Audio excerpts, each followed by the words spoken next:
संसद की ओर बढ़ते कदम, पुलिस की बैरिकेडिंग, बंद मेट्रो स्टेशन और लाठीचार्ज के बीच गूंजते युवाओं के नारे। आखिर आज दिल्ली में ऐसा क्या हुआ जिसने पूरे देश का ध्यान अपनी ओर खींच लिया? कॉकरोच जनता पार्टी के चलो संसद मार्च में हजारों छात्र, युवा और समर्थक शामिल हुए।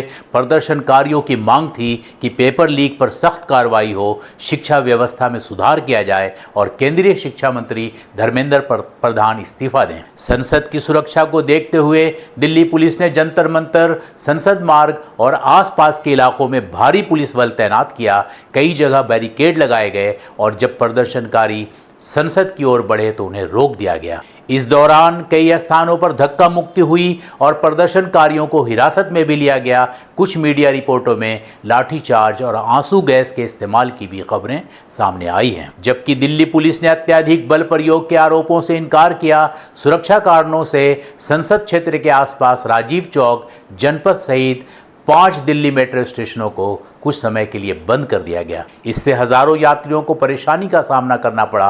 प्रदर्शन में शामिल युवाओं का कहना था कि बार बार होने वाले पेपर लीक, भर्ती में देरी और बढ़ती बेरोजगारी ने उनके भविष्य को संकट में डाल दिया है। इसी वजह से देश के अलग अलग राज्यों से छात्र दिल्ली पहुंचे और सरकार के खिलाफ नारे लगाए। उधर सरकार की ओर से बातचीत की पहल भी हुई।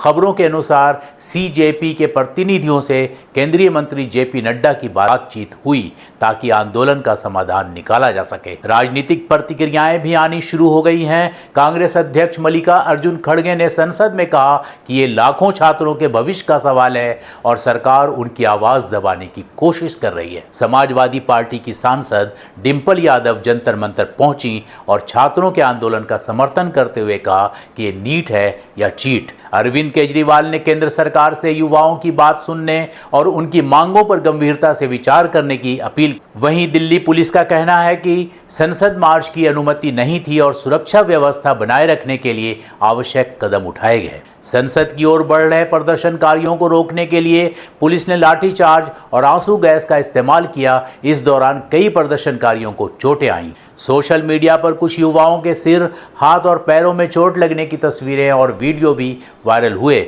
वहीं झड़प के दौरान कुछ दिल्ली पुलिसकर्मियों के घायल होने की भी खबर सामने आई है। हालांकि अभी तक किसी गंभीर घायल या मौत की आधिकारिक पुष्टि नहीं हुई है। लाठियां चल सकती हैं, बैरिकेड लगाए जा सकते हैं, मेट्रो स्टेशन बंद किए जा सकते हैं, लेकिन युवाओं के सपनों और उनके भविष्य की चिंता को हमेशा के लिए नहीं रोका जा सकता। अब देश की नज़र सरकार और आंदोलन दोनों के अगले कदम पर टिकी है। फिलहाल दिल्ली में माहौल तनावपूर्ण है। एक तरफ अपने भविष्य को लेकर चिंतित युवा हैं तो दूसरी तरफ कानून व्यवस्था बनाए रखने की जिम्मेदारी निभा रही पुलिस। अब सबकी नज़र इस बात पर है कि क्या सरकार युवाओं की मांगों पर कोई बड़ा फैसला लेगी या ये आंदोलन आने वाले दिनों में और जोर पकड़ेगा। नमस्कार, आप देख रहे थे घूमती आंखें। धन्यवाद।